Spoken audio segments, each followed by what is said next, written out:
Bien, buenas tardes compañeros, nos encontramos en las calles Carchi y Patricional de esta sede 21-3 con el doctor Carlos Casinelli, quien nos hará la entrevista para el trabajo de comunicación política. Bien, comenzamos. Doctor, buenas tardes. Coméntenos, ¿cómo fueron sus inicios en lo que es el camino de la política? Bueno, los inicios fueron en mi época de estudiante. Yo estuve en la Universidad Católica, en la Escuela de Derecho, y fui presidente de la Asociación de Estudiantes de Derecho. Luego de eso fui presidente de la Federación de Estudiantes de la Universidad Católica y luego de la Federación de Estudiantes Universitarios Particulares del Ecuador. En esa circunstancia conocí al actual presidente de la República, Rafael Correa. Luego de que acabamos la universidad, no hubieron espacios políticos donde los jóvenes pudiéramos en ese tiempo, estos jóvenes, activar, hasta que llegó la Revolución Ciudadana y nos incorporamos nuevamente. Habla de la Revolución Ciudadana, nos puede contar, son 8 años ya de esta trayectoria, de este camino que tiene el país. ¿Nos puede contar cómo usted analiza el correísmo durante estos 8 años? La Revolución Ciudadana es un proyecto político y es un proyecto político que se basa precisamente en la ciudadanía, en el actuar de la ciudadanía. Si ustedes recordarán, 8 años atrás, Rafael Correa devino a presidente de la República en apenas 3 meses de ser conocido en el país. Y eso fue consecuencia de que la gente estaba harta de la partidocracia y de la misma gente dando la vuelta a los partidos políticos. Que pienso que entonces cuando se plantea la Revolución Ciudadana, se hablan de distintos ejes. Y el eje más importante de la revolución es la revolución social. La revolución social parte de la búsqueda de un equilibrio entre los factores económicos y los factores humanos. Antes las relaciones de poder eran privilegiar siempre lo económico sobre lo humano.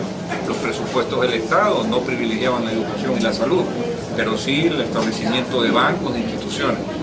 La Constitución de Montecristi dio un giro de 180 grados a eso, y hoy en día la prerrogativa es, primero del ser humano, después los elementos económicos. Creo que ese es uno de los grandes pasos de este proceso revolucionario. Bien, hablando de líderes de la Revolución Ciudadana, el economista Rafael Correa, ¿usted cómo ve, si ve que es adecuado la opción de él como lanzarse otra vez presidente para la reelección definida? Eso pasa por una etapa previa, que es la aprobación de la enmienda constitucional que le permita hacerlo. Si se aprueba la enmienda, yo espero que el presidente vuelva a postularse para otro periodo. ¿Y por qué espero? Porque yo estoy convencido de que estos procesos, sobre todo en nuestros países, en América Latina, no son de corto plazo. Se requiere un liderazgo permanente, no un periodo de gobierno ni dos. Yo sí pienso que deben ser varios periodos, pero avalados por la votación del pueblo ecuatoriano. Es decir, que el pueblo diga, lleva 8 años, vamos a darle 4 más. No le vamos a dar la oportunidad. Pienso que esa estabilidad le da también estabilidad económica y política al país, y eso es lo que nos ha faltado. Antes de Correa, en 10 años hubieron 9 presidentes. Así no se puede gobernar ningún país. Bien, en las reacciones que tiene el pueblo acerca del tema de la ley de herencia y plusvalía, ¿qué nos puede comentar acerca de esto? La ley de herencia y plusvalía fue un desacierto cuando se la sacó, cuando se la propuso a la Asamblea para que empiece la discusión, porque jamás aprobamos esas leyes. Ya existen leyes que tienen que ver con herencia y plusvalía.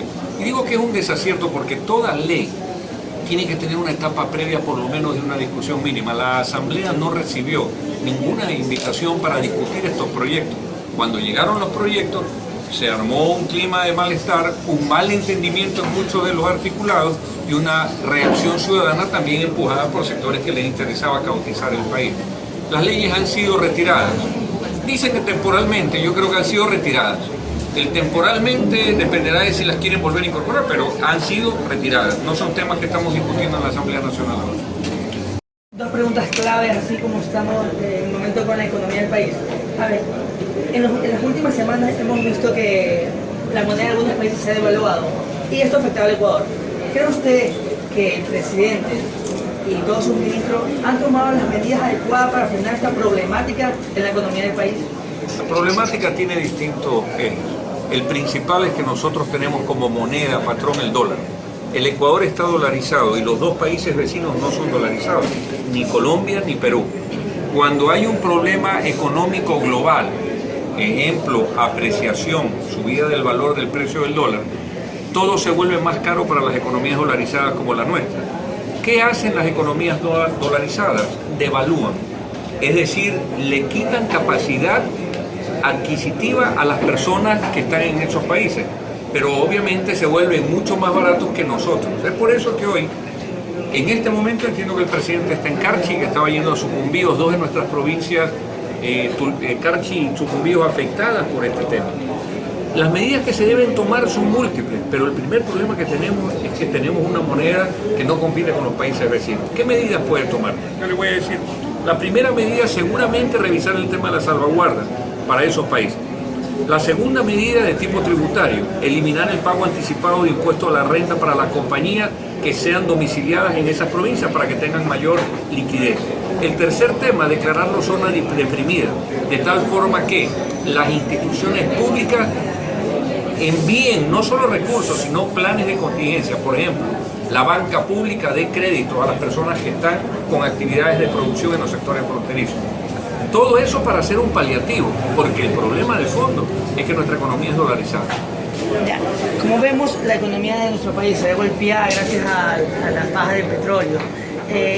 ¿Cómo afrontaría o cuál sería su opinión de aquí en los años seguideros que vienen y cuáles serían las medidas que usaría para poder retomar la economía en el país? El problema del país, y siempre lo dijimos, es la dependencia en su balanza de pago. Un país dolarizado, nosotros no emitimos un dólar, todos los dólares vienen por alguna razón del exterior. ¿Cuáles son las razones? Cuando exportamos camarones, vienen dólares. Cuando exportamos petróleo, vienen dólares. Si no exportamos nada, no viene un dólar. ¿Qué pasa del otro lado? La gente importa, es decir, trae vehículos. Cuando importamos un vehículo, en cambio, salen los dólares. ¿Qué es lo que se debe buscar? Un equilibrio entre lo que sale y lo que ingresa. Hoy en día son muchos más los dólares que salen que los que ingresan por la baja del precio del petróleo. Si antes cotizábamos el petróleo para el presupuesto del Estado en $70 el barril, hoy lo tenemos en 30 y en 32 dólares. Es decir, ha bajado sustancialmente y son miles de millones de dólares que no ingresan. ¿Cómo uno puede combatir eso? Se intentó, pero no nos alcanzó el tiempo cambiar la matriz productiva, de tal forma que el Ecuador dejara de ser tan dependiente de la exportación de petróleo y empezara a exportar productos elaborados de mejor manera. Por ejemplo, hoy exportamos cacao, exportamos la pepa de cacao, pero si exportáramos el chocolate ya procesado, le diéramos una cadena de valor, el país pudiera tener mayores ingresos. Ese es el cambio de la matriz productiva, ese es el ejemplo más elemental del cambio de la matriz productiva. Pero para poder hacer esos procesados se necesita buena energía, y el Ecuador está ya inaugurando el próximo año sus primeras centrales hidroeléctricas para tener energía de calidad, pero eso también fue una inversión. Todas las inversiones se han venido haciendo, pero ¿quién es finalmente en la cadena de producción la parte más importante? El ser humano, el profesional. Por eso tenemos 10.000 personas estudiando en las mejores universidades del mundo, para que regresen y brinden sus conocimientos técnicos. Bueno, con respecto a la materia que estamos viendo, son preguntas claves que tenemos que hacer. ¿Cómo lo define usted o cuál es su perspectiva sobre comunicación política? A ver, si me dices sobre política, te digo, política es el arte para llegar al poder. Ese arte de llegar al poder, la única diferencia es para qué quieres llegar al poder. Uno quiere llegar al poder para implementar un cambio. Por ejemplo, para eso se implementó la Revolución Ciudadana. Y la comunicación política, debería entender, es precisamente una herramienta dentro de la política para poder coordinar con distintos sectores determinados acontecimientos. Eso es lo que yo... Ya, la última pregunta. ¿Cuál es su definición sobre el populismo? Bueno, populismo es una corriente que agrupa socialmente a muchísima gente atrás de un tema que normalmente es liderado por un caudillo. Ese populismo a veces es mal manejado por determinados sectores, como que si se tratara casi de una plaga. Dice, todos estos son populistas. Populista es el que maneja la demagogia, el que coge y le dice al pueblo una cosa, el pueblo cree esa mentira y entonces el poder que tiene es producto de ese populismo. Populismo y caudillo siempre han estado muy vinculados. Se dice el gran caudillo, que es el gran engañador de las masas. La masa, el populismo. Eso es algo muy distinto de lo que es participación ciudadana en un cambio del país.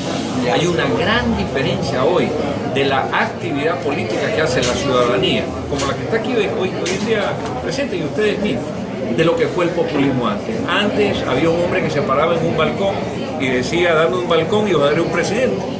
Y lanzaba un discurso populista, incumplible o no. Hoy, a través de la participación ciudadana, la gente está chequeando si esa persona que prometió algo lo está haciendo bien.